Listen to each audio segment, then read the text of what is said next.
Bom, pessoal, primeiramente aqui um bom dia, uma boa tarde ou uma boa noite para todos vocês. Não sei em que momento vocês vão estar assistindo essa videoaula. Estamos aqui em mais um encontro pela Faculdade FEMAF, Faculdade de Educação Memorial Adelaide Franco.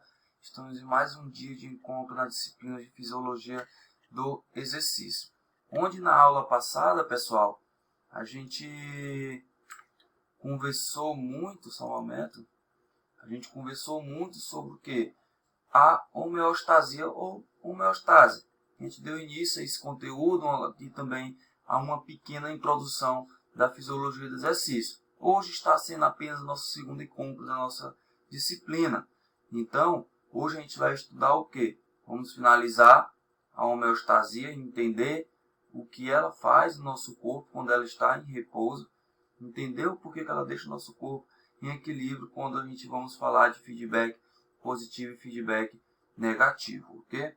E logo após encerrar, falando sobre a homeostase, a gente vai falar sobre o estado estável, que é um outro mecanismo do nosso corpo que é utilizado durante o movimento dele, durante um determinado exercício.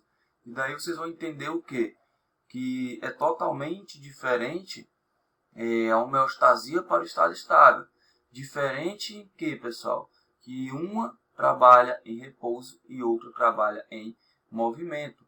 Então é isso que vocês devem entender entre homeostase e também o estado estável. Todos os dois vão trabalhar para que o corpo fique em equilíbrio. Só que tem um porém.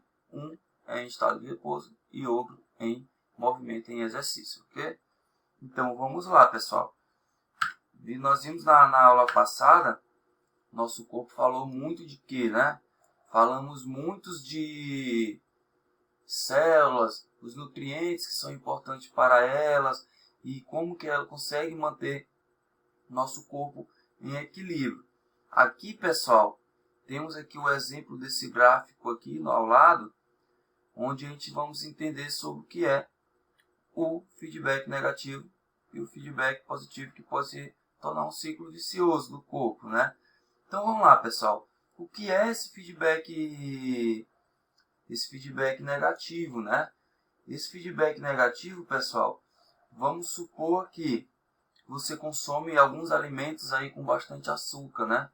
E esse açúcar vai para onde? Diretamente para o nosso sangue. E ele tem como que, pessoal, principal função? Ele vai fazer o que? Regulação desse açúcar no sangue, feedback negativo.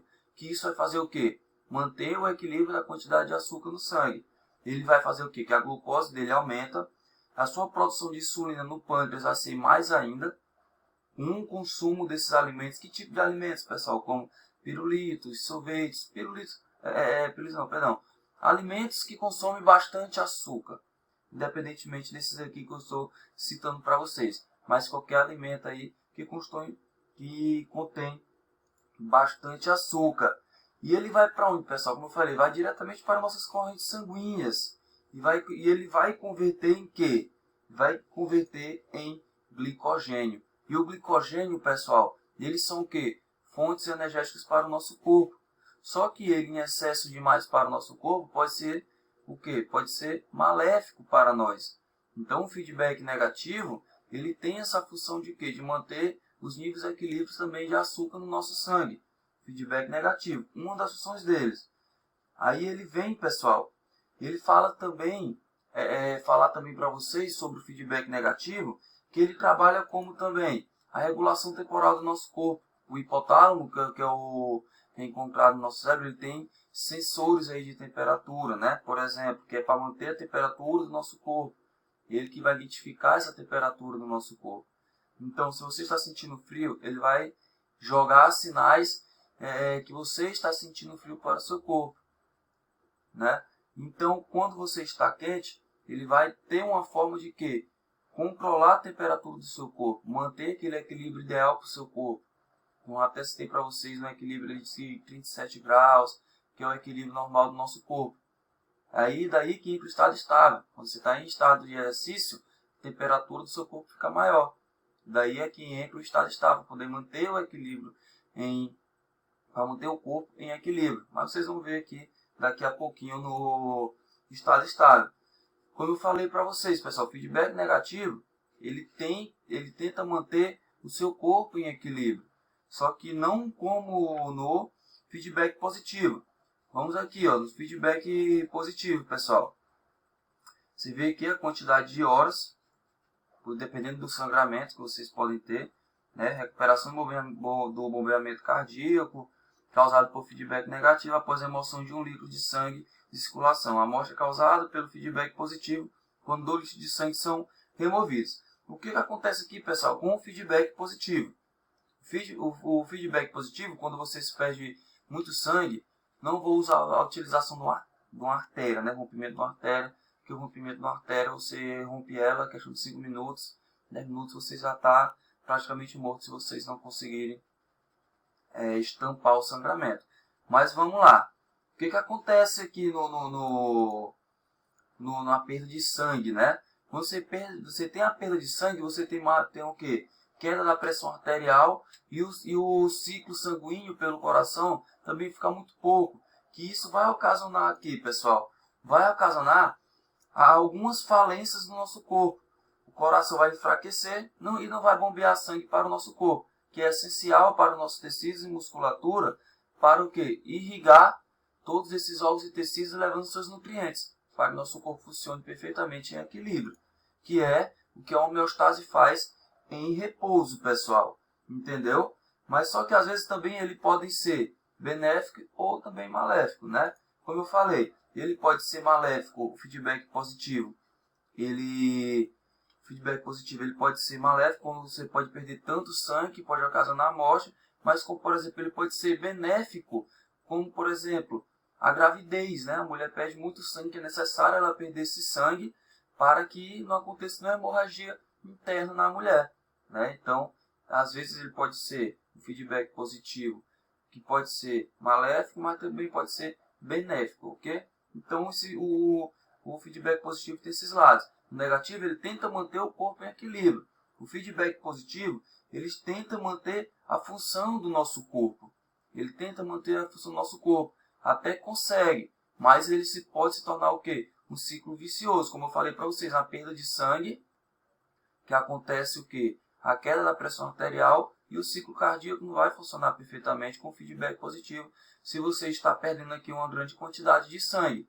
E daí é que entra aí o que, pessoal? Feedback negativo e positivo, para que você não perca tanto sangue e tenta manter também o corpo em equilíbrio para funcionar perfeitamente, ok? Então vamos lá, pessoal. A gente vai continuar aqui na nossa videoaula. Então, pessoal, só um momento. O resumo aqui do que é uma homeostase. Ela faz o quê? Organização geral do nosso corpo. Ela organiza todas as estruturas do nosso corpo. Ela faz o que também, pessoal? Ela tem meios pela qual as diferentes partes do nosso corpo operam em harmonia. Vocês viram lá o feedback negativo, positivo dentro do nosso corpo. Conversamos também sobre o que? As células também, que é bastante importante, as trocas desses nutrientes para as células. E isso vai fazer que o que, pessoal? O nosso corpo fique organizado e também em diferentes partes do nosso corpo. Sabendo que nosso corpo é composto ali até por 73 bilhões de células. Não tem um número exato de células. E essas células precisam de quê? De vários e vários nutrientes para manter as estruturas do nosso corpo.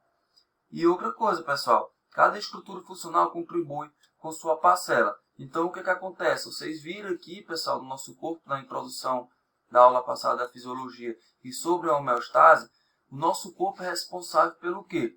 Consumir nutrientes e remover aqueles determinados produtos que não vão ser mais utilizados para o nosso corpo, como no intestino do nosso corpo. A gente consome os alimentos e aqui as paredes do intestino vai fazer o quê? A absorção desses determinados nutrientes, né? Quais são esses nutrientes? Carboidrato, que pode se transformar em glicogênese e glicose. Proteínas, aminoácidos, que pode ir para nossas musculaturas. E também é uma fonte energética, mas que a gente não pode utilizar ela. Ela é a última fonte energética que o nosso corpo vai utilizar. Mas a gente tem que ter o quê? Grandes reservas de carboidrato, que ele dá glicogênese para o nosso corpo como fonte energética. E também temos falando aqui também de que? Gordura, pessoal. A gordura também é uma fonte energética para o nosso corpo. Mas, claro, tudo em excesso vai acontecer algo de ruim para nós. Tudo em excesso é algo maléfico, ok? Então, pessoal, a nossa aula de hoje não vai ser tão prolongada, as videoaulas. Vai ser bem mais objetivas. Hoje aqui, agora nessa primeira videoaula, estamos encerrando nosso conteúdo sobre a homeostase. Finalizamos ali com feedback positivo, negativo. E logo após a esse slide, a gente vamos entrar onde? Sobre homeostase e homeostasia referente ao estado estável, ok? Então, pessoal, espero vocês na próxima videoaula para a gente continuar com o nosso conteúdo sobre estado estável e homeostase, comparando aqui as duas para vocês entenderem quais são as diferenças delas. E logo após o encerramento sobre homeostase e homeostasia, a gente vai ter uma breve aula do que a gente vai ver sobre o sistema energético dentro do nosso corpo, ok? Onde a gente vamos entender como que funciona a fosfocreatina, como que acontece a hidrólise de uma proteína, de uma glicogênese, de uma gordura para a fonte energética. Tudo isso a gente vai ver dentro das próximas aulas. Então, fique com esse final desse vídeo aqui.